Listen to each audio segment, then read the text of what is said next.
बॉलीवुड की चमक दमक सिर्फ अदाकारों तक महदूद नहीं, बल्कि उनके काबिल भरोसा मुहाफिज भी इस चमक में शामिल हैं, जिनकी मुस्तकिल मौजूदगी लोगों के बेहद तजस्सुस का बाइस बनती है।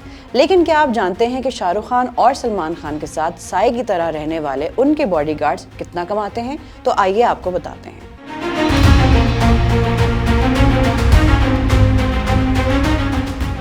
टाइम्स ऑफ इंडिया के मुताबिक कई रिपोर्ट्स में दावा किया गया है कि शाहरुख खान के बॉडीगार्ड रवि सिंह को 2.7 करोड़ इंडियन रुपए और सलमान खान के शेरे को 2 करोड़ रुपए सालाना तक की तनख्वाह मिलती है। लेकिन एक सिक्योरिटी माहिर यूसुफ इब्राहिम ने इन दावों को रद्द करते हुए हकीकत वाज़ेह की है। बॉलीवुड स्टार्स की मुहाफिजों की ज्यादा कमाई के बारे में अफवाहें अक्सर वायरल हो जाती हैं, लेकिन आलिया भट्ट और वरुण धवन जैसे सितारों को सिक्योरिटी फराहम करने वाले यूसुफ इब्राहिम ने हाल ही में इन अफवाहों को झूठा करार देते हुए टाइम्स ऑफ इंडिया को बताया कि ऐसी नौकरियों की सही कमाई का तयन करना तकरीबन नामुमकिन है। अगरचे ये अदाद और शुमार हैरानकुन लगते हैं कि फिल्मी सितारों के मुहाफिज बड़ी रकम कमा सकते हैं, खास तौर पर अगर उनके पास इजाफी कारोबार भी हो। मिसाल के तौर पर सलमान खान के जाती मुहाफिज शेरा की अपनी जाती सिक्योरिटी कंपनी भी है, जो उनकी सालाना करोड़ों रुपए की कमाई को दुरुस्त साबित कर सकती है। माहिरीन के मुताबिक आम तौर पर ज्यादातर बॉलीवुड मुहाफिज माहाना 25,000 से 1 लाख इंडियन रुपए तक कमाते हैं। ताहम एलीट बॉडीगार्ड्स जो ज्यादा अवामी कामों जैसे प्रमोशंस या इवेंट्स में हिस्सा लेते हैं, उनकी तनख्वाहें 10 से 12 लाख रुपए माहाना हो सकती हैं।